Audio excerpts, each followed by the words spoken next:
નમસ્કાર, હું તો બોલીશમાં હું રોનક પટેલ આપનું સ્વાગત કરું છું. હું તો બોલીશનો આજે સતત 1214મો એપિસોડ અને સતત 1214મા એપિસોડના બે મુદ્દા છે. પહેલો મુદ્દો છે મસાજ પાર્લર કે અય્યાશીનો અડ્ડો.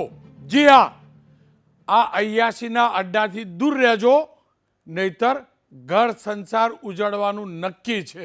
અને એટલે જ મસાજ પાર્લરના નામે ચાલતા સ્પા, જ્યાં હાઈ પ્રોફાઇલ સેક્સ રેકેટ ચાલે છે, તેનો પર્દાફાશ કરવો છે. અને બીજો મુદ્દો છે રઝળતું મોત. જી હા, ચોમાસાની ઋતુમાં ફરી એકવાર રોડ ઉપર અનેક અકસ્માત થાય છે શહેર ગામની અંદર. રઝળતી ગાય, રઝળતા શ્વાન અને આ તમામના કારણે. અને એટલે જ બીજો મુદ્દો છે રઝળતું મોત. પરંતુ શરૂઆત કરી લઈએ, તેલ માલિશવાળું ગીત યાદ છે ને, એના બદલાયેલા રૂપના કારણે જે સ્થિતિ સર્જાઈ છે ને, એ મુદ્દાથી.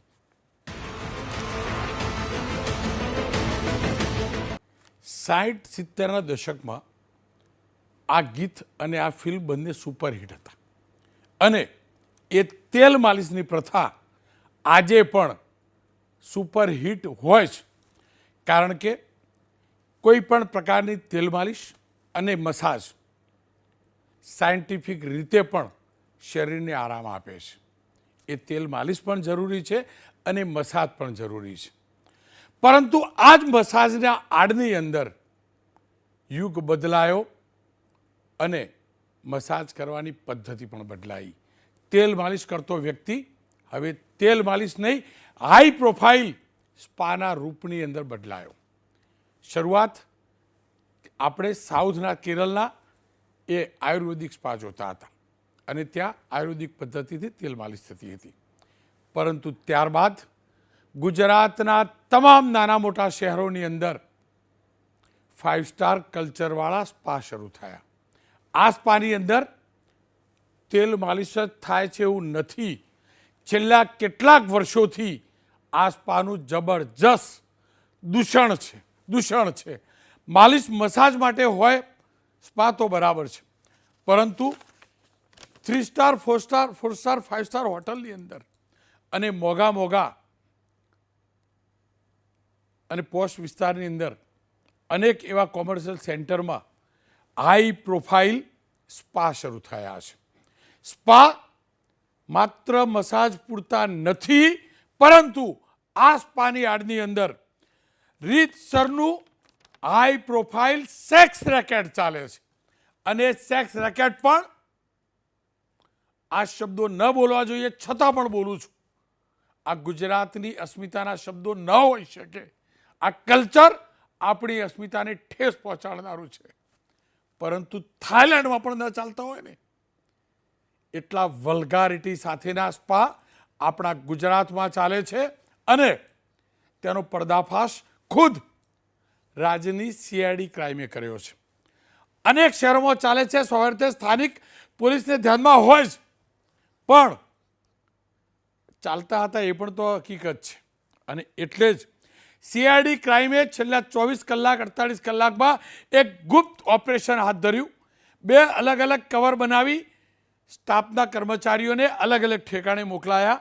અને જ્યારે છાપેમારી કરવાની હોય ઠીક એની 5-10 મિનિટ પહેલાં એ કવર એ કર્મચારીઓને આપીને જે તે હોટલ કે કોમર્શિયલ સેન્ટરમાં ચાલતા સ્પાની અંદર છાપેમારી કરવામાં આવી. 35 જેટલી હોટલો અમદાવાદ અને ગાંધીનગરની, અને એ પણ મોટા નામવાળી અને એવા જ હોટલોના સ્પા અને કોમર્શિયલ સેન્ટરોમાં ચાલતા સ્પામાં છાપેમારી કરી. તો અહીંથી 13 વિદેશી સહિતની 52 મહિલાઓ, એક ટ્રાન્સજેન્ડર ઝડપાયા. ગ્રાહક અને એજન્ટ મળીને કુલ 42 લોકોની અટકાયત કરાઈ છે. આ યુવતીઓ ફિલિપાઇન્સની હતી, યુગાન્ડાની હતી, થાઈલેન્ડની હતી, ઉઝબેકિસ્તાનની હતી. આ તમામ વિદેશી યુવતીઓ દિલ્હીથી પણ લવાતી હતી. અને અહીંયા ફરીથી કહું છું, મસાજના આડમાં સેક્સ રેકેટ ચાલતું હતું. સેક્સ રેકેટ અને એજન્ટો દલાલો પણ હવે બદલાયા છે. એ ઇન્ટરનેટની મદદથી એનું બુકિંગ થાય અને અહીંયા એ જ પ્રકારે આ સ્પામાં પહોંચે. આ શરૂઆત છે. સીઆઈડી ક્રાઇમે નક્કી કર્યું છે ખૂણે ખૂણેથી આ બંધ કરવું, કારણ કે સ્થાનિક પોલીસ ચાલવા દેતી હશે તો જ ચાલતું હશે. સીઆઈડી ક્રાઇમે કાર્યવાહી કરી છે, પણ હકીકત એ પણ છે કે આવા સ્પાના કારણે અનેક ટીનેજર્સથી લઈ યુવકો બરબાદ થયા છે, એમના પરિવાર બરબાદ થયા છે. છોકરાઓ કોલેજમાં જવાના સ્થાને આ સ્પામાં જાય છે. વયસ્ક લોકો પણ પત્ની ઘરે રાહ જોતી હોય અને પતિ આ સ્પામાં મસાજ કરાવવાના નામે એ સેક્સ રેકેટનો ભાગીદાર બનતો હોય છે અને આ સ્થિતિ સર્જાઈ છે. એટલે જ આ રેકેટને ખુલ્લું પાડવું જરૂરી છે. આ રેકેટથી સમાજને બચાવવો જરૂરી છે. પરિવારો બરબાદ થતા બચાવવા જરૂરી છે. અનેક પરિવારો બરબાદ થઈ ચૂક્યા છે, આર્થિક રીતે બરબાદ થઈ ચૂક્યા છે. અને લલના અને દેહ વેપારનો શબ્દ હવે કોલગલ અને સેક્સ રેકેટના રૂપમાં તબદીલ થઈ ચૂક્યો છે. એટલે જ લાગ્યું કે આ મુદ્દાને ઉજાગર કરવો જરૂરી છે. મારી સાથે રાજકુમાર પાંડિયનજી, જેઓ એડીજીપી છે સીઆઈડી ક્રાઇમના, એ પણ જોડાયા હતા. એમની સાથે મેં વાત કરી હતી. સોનલબેન જોશી સામાજિક કાર્યકર્તા છે અને હોટલ એસ્ટ્રોના પ્રમુખ પણ મારી સાથે જોડાઈ રહ્યા છે. ત્રણેય સાથે વાત કરીશું. મેં રાજકુમાર પાંડેનજી સાથે વાત કરીને સમજવાનો પ્રયાસ કર્યો છે કે સીઆઈડી ક્રાઇમની છાપેમારી કેવી રીતે થઈ અને કયા કયા પ્રકારના આ હાઈ પ્રોફાઇલ સેક્સ રેકેટમાં આડા ધંધા સામે આવ્યા. પાંડ્યન સાહેબ નમસ્કાર, આપનું સ્વાગત છે. સીઆઈડી ક્રાઇમે પાંડ્યનજી હોટેલ્સમાં ચાલતા સ્પા અને શોપિંગ સેન્ટરોમાં ચાલતા સ્પામાં જે છાપેમારી કરી તો કેવા પ્રકારનું સેક્સ રેકેટ ચાલતું અહીંયા નજરે પડ્યું, કયા કયા પ્રકારની ગેરરીતિ આ સ્પામાં ચાલતી હતી? સીઆઈડી ક્રાઇમમાં મળેલ માહિતી મુજબ શહેર વિસ્તારોમાં સ્પાને આડે પ્રોસ્ટિટ્યુશનની પ્રવૃત્તિ ચાલતી હોવાની માહિતી મળેલ અને એ ખાતરી કરવા માટે છેલ્લા 15-20 દિવસથી સર્વેલન્સ ગોઠવવામાં આવેલ હતા. એ સર્વેલન્સમાં મળેલ માહિતી આધારે લગભગ 35 સ્થળે સીઆઈડી ક્રાઇમના અધિકારી દ્વારા આ રેડ એકસાથે કરવામાં આવેલ. એ રેડ દરમિયાન કુલ 13 ગુના ઇમોરલ ટ્રાફિકિંગ પ્રિવેન્શન એક્ટ મુજબ નોંધવામાં આવેલ હતા. એમાં 13 કસ્ટમર અને 4 એજન્ટ્સને પકડવામાં આવેલ. એ ઉપરાંત 13 જણા વિદેશી જણા હતા.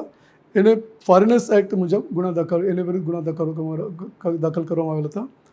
અને આ રેડ દરમિયાન સાથે સાથે 3 સ્થળે દારૂના મહેફિલ પણ હતા.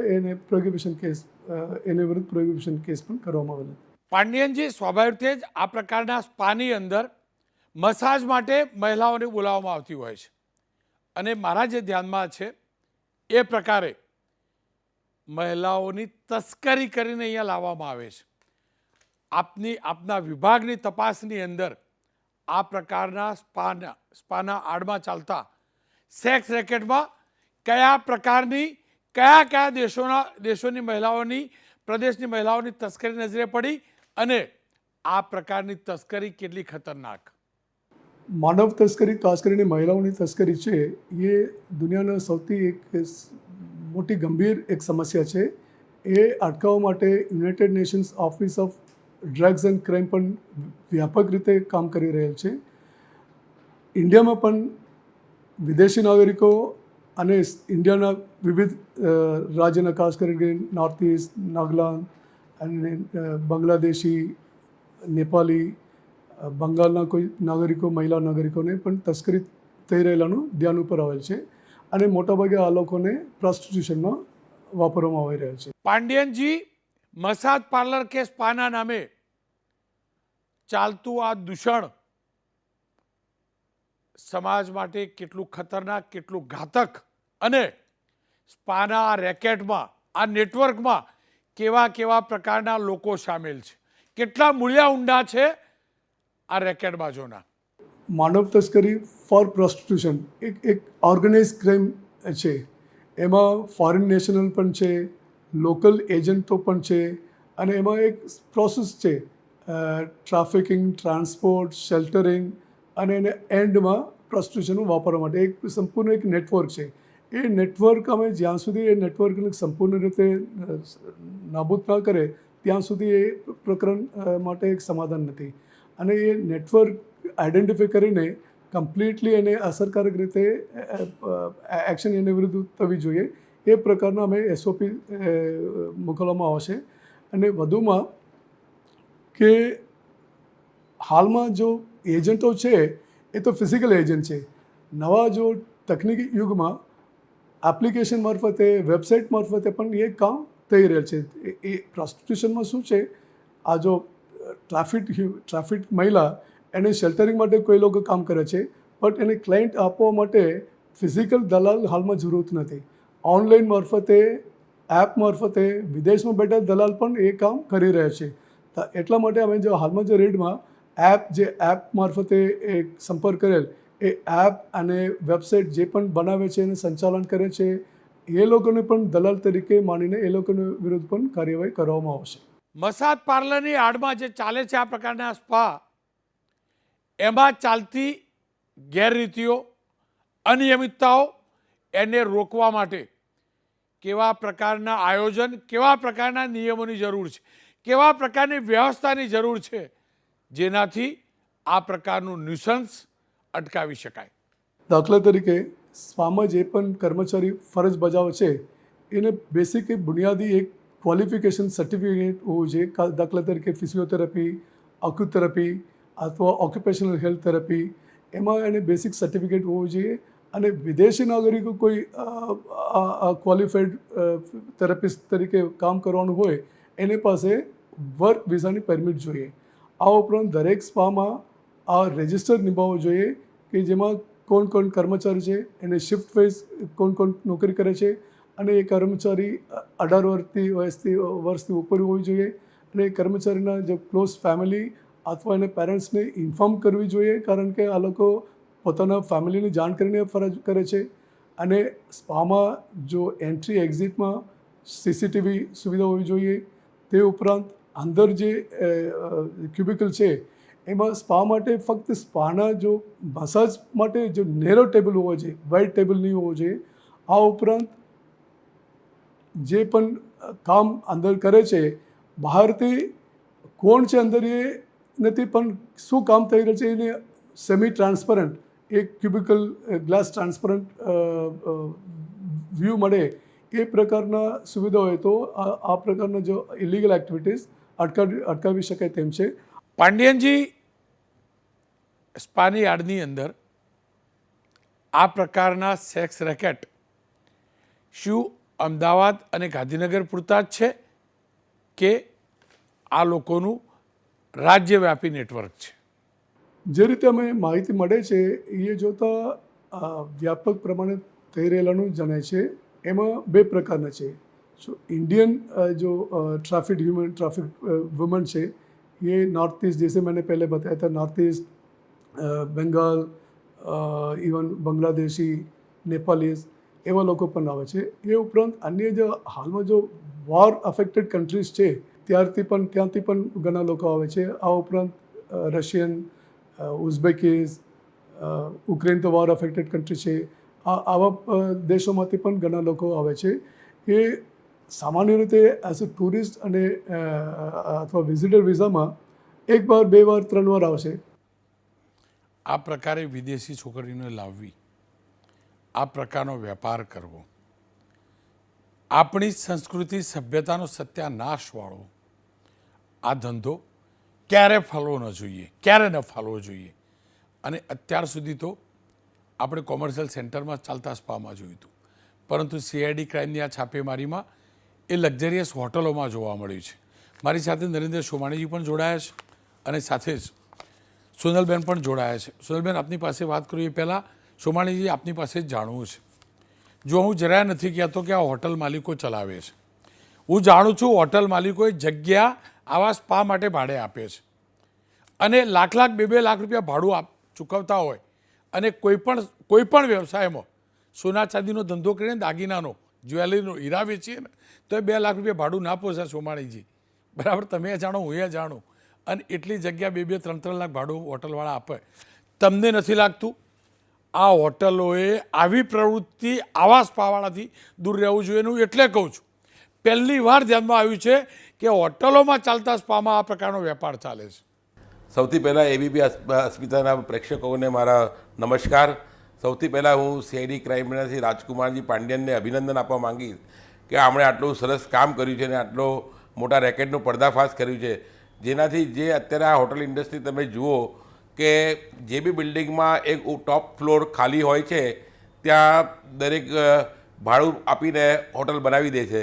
અને આવી રીતે બીજી હોટલો બી આ તમે જેમ કીધું કે આ સ્પાને મોંઘા ભાડે આપીને આવી પ્રવૃત્તિ ચાલતી હોય છે. આ હું એને સખત વખોડી નાખું છું અને બધા જ માલિકોને એકવાર ફરી હું ચેતવણી બી આપું છું કે જો આવું તમે આવું બંધ નહીં કરશો તો અમે હોટલ એસોસિએશન તરફથી બી 100% પગલાં લઈશું.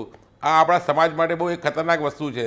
અમે જ્યારે જોઈએ છીએ કે આ સ્પામાં જેમ મેં કીધું કે સ્કૂલના છોકરાઓ અને ઘણા લોકો પોતાના મા બાપના ત્યાંથી પૈસા ચોરી કરીને, ખિસ્સામાંથી ચોરી કરીને, પોકેટમાંથી ચોરી કરીને, નાની મોટી જ્વેલરી ચોરી કરીને આ બધી જગ્યાઓ રોજની આદત પડી જતી હોય છે. એકવાર જે માણસ ગયો એને રોજની આદત પડી જતી હોય છે. એટલે જ તમે જુઓ ધીરે ધીરે દરેક બિલ્ડિંગમાં સ્પા ખુલતા જાય છે અને એવી રીતે આવી હોટલોમાં બી આ સ્પા બહુ મોટા પ્રમાણમાં ચાલતા થઈ ગયા છે. હોટલવાળાને તો 500 ફૂટ દૂર છોકરી ઊભી હોય તો એને ખબર પડી જાય કે આ હોટલમાં શું ચાલે છે. એટલે જો આ જે બી આ મેનેજરો ઘણી કોન્ટ્રાક્ટ ભાડાની લાલચમાં આવીને આવું બધું કરે છે, પણ હું બધાને એમને એક વિનંતી કરીશ કે એક થોડા પૈસાના હિસાબે આપણે બીજાના ફેમિલીઓને બરબાદ ના કરવો જોઈએ. એક આપણે થોડા પૈસા કમાવા માટે આપણે આવા કૃત્યો ના કરવા જોઈએ. અને જે બી હોટલવાળાઓ અત્યારે કરે છે એમને ફરી એકવાર હું શીખ આપવા માંગીશ કે આ બધા કામથી દૂર રહે અને આપણા સમાજ માટે સારું કામ કરે. સોનલબેન, સમય બદલાયો, સંજોગો બદલાયા, રહેણી કહેણી બદલાઈ, પણ આપણી સંસ્કૃતિને ના બદલાવી જોઈએ ને સોનલબેન? આ સ્થિતિ કેમ?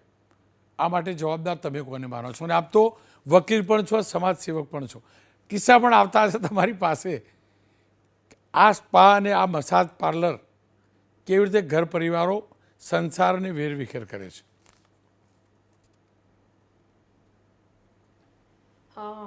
ખૂબ જ કદાચ એવું કહી શકાય કે સળગતો મુદ્દો આજે લીધો છે રોનકભાઈ. અને આ મુદ્દો એટલો સેન્સિટિવ છે કે લોકો બૂમો પાડી રહ્યા છે. મોટા મોટા બિલ્ડિંગોની અંદર ખૂબ જ મોંઘા દાટ ફ્લેટો કે જેની 2-2 કરોડ રૂપિયા ફી હોય, અરે પોતાની વેચાણ કિંમત હોય, અને નીચે કમર્શિયલની અંદર 4 થી 5 સ્પાવાળા મૂકી દેવામાં આવે. એટલે પોતાએ પત્નીઓએ અલર્ટ રહેવું પડે કે ક્યારે એની બાજુમાં જે બાર્બર છે કે વાળ કપાવવા માટે જાય છે એ વાળ કપાવવાની જગ્યાએ ક્યારે સ્પામાં જતો રહેશે પતિ, તો એનું લગ્ન જીવન ક્યાંક ને ક્યાંક નંદવાઈ જશે. આવા કિસ્સાઓ એસજી હાઈવે ઉપર ખૂબ જ જોવા મળે છે. ઇવન અમુક મોલો છે કે જેની અંદર આવા હિમાલયા મોલની વાત કરીશ, ત્યાં પણ આવી રીતના ગોરખ ધંધા ચાલી રહ્યા છે. હું નામ સાથે કહી શકું એમ છું.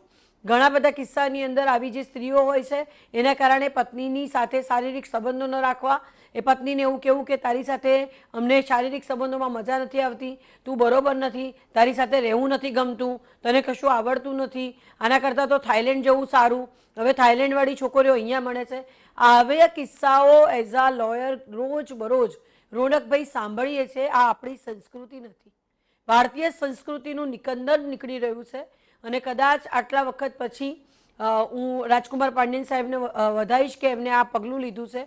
પરંતુ કેટલા લોકો આટલા સારા ઓનેસ્ટ પોલીસ ઓફિસરને છોડીને શું આ પોલીસની નાક નીચે નથી થતું રોનકભાઈ? બધી જ ખબર છે કે ક્યાં શું થઈ ગયું છે અને શું નથી થઈ રહ્યું. શારીરિક સંબંધોના કારણે કદાચ હું તો સોશિયલ એક્ટિવિસ્ટ તરીકે કામ કરું છું. HIV અને એડ્સના પેશન્ટ્સ કેટલા વધી રહ્યા છે. એડ્સ કંટ્રોલ સોસાયટી કદાચ એટલું બધું કામ કરી રહી છે, કેટલા હિડન લોકો છે, તમારી જોડે બેઠેલા વ્યક્તિને એડ્સ છે એ ખબર નહીં પડે. આ બધા જ જે ગોરખ ધંધા ચાલી રહ્યા છે એના કારણે બાળકોનું ભવિષ્ય, બાળકોમાં પણ HIV ને એડ્સને લઈને બાળકો જન્મતા હોય છે. આ બધા જ પ્રોબ્લેમનું સોલ્યુશન્સ લાવવું ખૂબ જરૂરી છે. આ મુદ્દો આજે એબીપી અસ્મિતાએ ઉઠાવ્યો છે અને રોનકભાઈ જે રીતે પ્રકાશમાં લાયા છે, મહેરબાની કરીને સારામાં સારી જગ્યાએ જે મોટા મોટા કોમ્પ્લેક્સો છે, નાના કોમ્પ્લેક્સો છે, ત્યાંથી આ બધા સ્પા બંધ કરવા જરૂરી છે. અહીંયા કોઈની પેજ જે જૂની પદ્ધતિ હતી, કેટલી બધી આયુર્વેદિક હોસ્પિટલો છે અને જ્યાં ફિઝિયોથેરાપી સેન્ટરો ખૂબ જ સારા મોટા છે, જ્યાં ડૉક્ટરો છે, ત્યાં જવું જોઈએ. એની જગ્યા ઉપર આ સ્પાના નામે ગોરખ ધંધા ચાલી રહ્યા છે. નાના બાળકોનું એજ્યુકેશન ખરાબ થઈ રહ્યું છે. યુવા વર્ગ છે, પણ યુવા વર્ગ અગર સારું ભણશે નહીં અને જો એ ભણીને દેશનું ભવિષ્ય નહીં બને તો શું કરવાનું? ખાલી અત્યારે ને અત્યારે જે પ્રમાણે એ જે દેહ વેપારના ધંધાની અંદર ઘસેલવામાં આવે છે. હજી તો રોનકભાઈ કદાચ તમે સ્પાની વાત કરો છો, હજી ઇવન ઘણી વખત મેલ ગીગોલોનું પણ અહીંયા આગળ એટલું બધું પ્રમાણ વધી ગયું છે અને એ પણ મેલ પ્રોસ્ટિટ્યુશન પણ અહીંયા આગળ ખૂબ જ મોટા પ્રમાણની અંદર અત્યારે ધ્યાનમાં દોરવું ખૂબ જ જરૂરી છે. એટલે મારી એક દરખાસ્ત છે, જો પાંડિયન સાહેબ અત્યારે આપણી સાથે જોડાયેલા હોય, હું તમને પણ કહીશ રોનકભાઈ કે આ મુહિમ ઉપાડો અને મુહિમ ઉપાડીને જેટલા સ્પા છે એને બંધ કરવા ખૂબ જ જરૂરી છે. એની આડમાં ડ્રગ્સ વેચાય છે, ડ્રગ્સ આપવામાં આવે છે અને કદાચ જે આપણે દહીંના જે ડબ્બા મળે છે, શ્રીખંડના જે ડબ્બા મળે છે, એ ડબ્બાની અંદર ડ્રગ્સ પીરસવામાં આવે છે અને પોતાના ઘરની અંદર મારી પાસે ખૂબ જ એક બહુ વેલ નોન કિસ્સો હતો કે જે પોતે ઘરે ડ્રગ્સ ડિલિવર કરાવતો હતો. એની પત્નીને એટલું બધું પ્રેશર કરેલું અમે કે તું કમ્પ્લેન્ટ નોંધાય કે જેના કારણે આ પર્દાફાશ થાય. ડ્રગ્સ પણ એટલું જ આ લોકો હેરાફેરી કરે છે દેહ વેપારના ધંધામાં. લોકો પોતાના પતિઓ તો ખોઈ રહ્યા છે, પોતાના બાળકોને પણ ક્યાંક ને ક્યાંક ખોવાનો વારો આવે છે અને આની ઉપર ગવર્મેન્ટે પણ ઇનિશિયેટિવ લેવું જોઈએ. અને ખાસ કરીને જે પાંડિયન સાહેબે કીધું પણ બિલ્ડરોએ ભેગા થવાની જરૂર છે. હોટલ ઇન્ડસ્ટ્રીએ કદાચ અમે પગલાં લઈશું નહીં નરેન્દ્રભાઈ, પગલાં લેવા જોઈએ, લઈશું નહીં, લેવાવા જોઈએ. આવી રીતે ન હોવું જોઈએ. તમારા એથિક્સ હોવા જોઈએ અને એથિક્સ મુજબનું કામ નથી થયું. મોટા મોટા કોમ્પ્લેક્સોમાં લોકોએ મોંઘીદાટ ઓફિસો લીધી હોય, એના 4 માળ ભેગા ચાર ઓફિસ ભેગી કરી અને લોકો હોટલ બનાવી દે અને ત્યાં એ હોટલની તમે કદાચ કેટલા કરોડ રૂપિયા આપીને જે ઓફિસ લીધી હોય એનું ભવિષ્ય ઝીરો થઈ જતું હોય છે અને ત્યાં આગળ એટલું પ્રોસ્ટિટ્યુશન થઈ રહ્યું છે કે બધા બાળકો 1-1 કલાક માટે 2-2 કલાક માટે દીકતી કમાણી છે. કેવી રીતે તમને 2 લાખ 2.5 લાખ રૂપિયા ભાડું પોસાય અગર ખાલી મસાજ અને સ્પાની વાત હોય તો? એટલે જે રોનકભાઈ આપે વાત કરી એ ખૂબ જ સાચી છે. ગવર્મેન્ટે લાયસન્સ જપ્ત કરી તાત્કાલિક ધોરણે આવી રીતે જે દેખાતા ના દેખાતા હિડન પણ કેટલા છે એ બધા સ્પાઓ તાત્કાલિક ધોરણે બંધ કરાય અને ભારતીય સંસ્કૃતિ જે આપણી જે સંસ્કૃતિ છે એને વધારવી જોઈએ. લિવ ઇન રિલેશનશિપ જેવા કાયદાની અંદર નવો જે કાયદો આવ્યો છે સ્ટ્રિક્ટ છે, પરંતુ ક્યાંક ને ક્યાંક આ દેહ વેપાર પોતાનો પતિ ક્યાંક બીજી સ્ત્રી જોડે સંબંધો બાંધે છે અને સંબંધથી જો HIV એડ્સ લઈ શકશે પેલી જે ઇનોસન્ટ સ્ત્રી જે ઘરે છે એને એ પોતે ટ્રાન્સફર કરતા હોય છે આવા ડિસીઝ અને એ દીકરીઓનું જીવન કદાચ એવું ખરાબ થઈ જતું હોય છે અને આવનારા બાળકને પણ આ ભોગવવાનો વારો આવતો હોય છે. એટલે મહેરબાની કરીને આની ઉપર ખાલી વાત કરીને સ્ટ્રિક્ટ પગલાં લેવાવા ખૂબ જરૂરી છે. ખાલી વાત કરીને હમણાં મુહિમ ચલાવીને છોડી દીધા કરતા તાત્કાલિક ધોરણે કોણ માલિક છે, કોનું ફંડિંગ છે, ક્યાંથી પૈસા આવે છે, ક્યાંથી છોકરીઓ આવે છે, આ બધી જ વસ્તુઓનું ધ્યાન આપવું ખૂબ જ જરૂરી છે. જો એક્શન્સ લેવાય તો કદાચ સારું બની શકે. કોઈ પણ સારા કોમ્પ્લેક્સની અંદર અત્યારે 2 થી 3 સ્પા થઈ ગયા છે અને સ્પાની અંદર શું કામ ચાલે છે એ જેમ રોનકભાઈ કીધું એ બધાને કોઈ સ્પામાં બીજું કોઈ જ કામ નહીં, દેહ વેપારનો ધંધો ચાલે છે એવું મારું સ્પષ્ટપણે માનવું છે. સોનલબેન, આપનો ખૂબ ખૂબ આભાર. ખેર એ હકીકત છે કે કેટલાક અધિકારીઓના દીકરાઓના સંતાનોના રૂપિયા પણ, કારણ કે 2 નંબરના રૂપિયા હોય છે, આ સ્પામાં લાગે છે. એક સ્પા એના ડેકોરેશન પાછળ 2-3 કરોડનો ખર્ચો થાય છે. મહિને 2 લાખ રૂપિયા ભાડા ચૂકવાય છે. એનો મતલબ એ બધી વસૂલી આ રીતે જ થાય છે અને આ કલ્ચર આપણું નથી. તેલ માલિશ, બોડી મસાજ, શરીરનો થાક ઉતારવા માટેનો એ સ્ફૂર્તિ લાવવા માટે ચોક્કસથી છે.